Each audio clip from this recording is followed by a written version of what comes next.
Army in South Korea. I started it as a protest group. All I wanted to do was send shirts to people that said marijuana is safer than alcohol, and have them wear this shirt and then post pictures of it on the internet so we can help spread this message. See, what's going on here is we've been lied to about cannabis for nearly 100 years. Not only is marijuana safer than alcohol, tobacco, and pharmaceuticals, but it has a plethora of medical benefits. And right now we are arresting nonviolent, responsible human beings for making the safer choice to use marijuana as opposed to alcohol, tobacco, and pharmaceuticals. And what really bugs me is I am a veteran and I care dearly about my fellow soldiers, and we have an epidemic in the military right now, and a lot of it has to do with the overabundance of alcohol versus something else. For example, we have 22 veterans kill themselves every day. We have an epidemic of alcoholism. About nearly half of the soldiers admit to being binge drinkers, and we have a sexual assault epidemic in the military, and almost all sexual assault incidences are alcohol related. But I'm not bashing alcohol, I'm just saying there is a safer alternative soldiers would rather partake in that is less harmful than alcohol, and it doesn't, it's not associated with those same things like domestic violence, sexual assault, and suicide ideology. So we need to end the war on marijuana now. Woo! All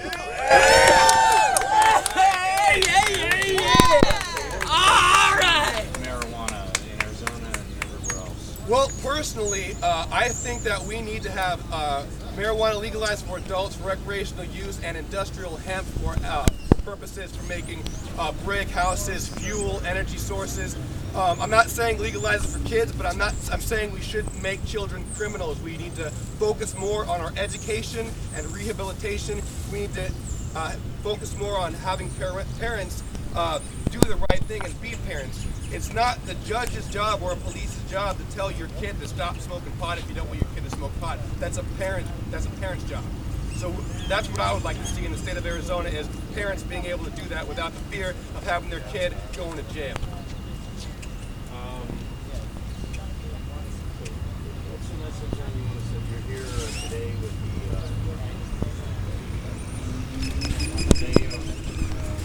Well, today is the first day of the legislative session in the state of Arizona. It's kind of like the first day of school where all of our elected officials are going to kind of start the first day of lawmaking for the year.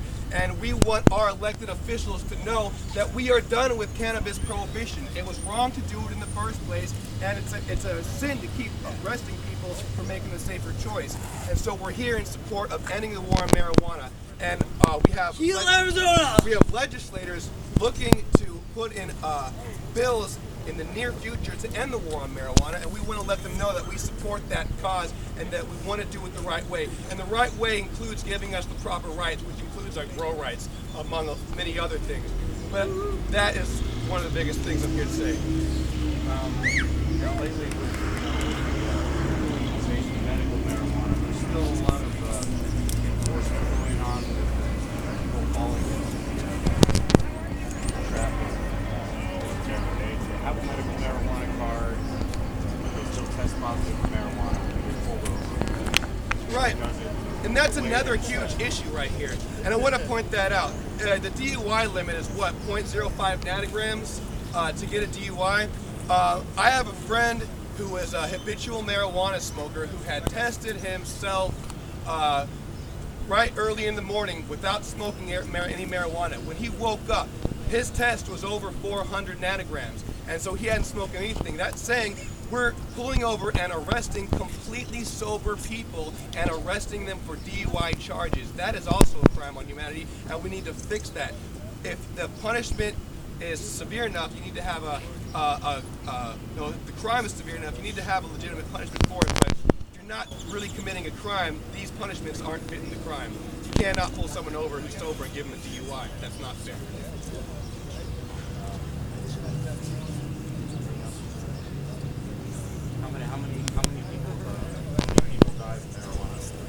Right, that's a great question.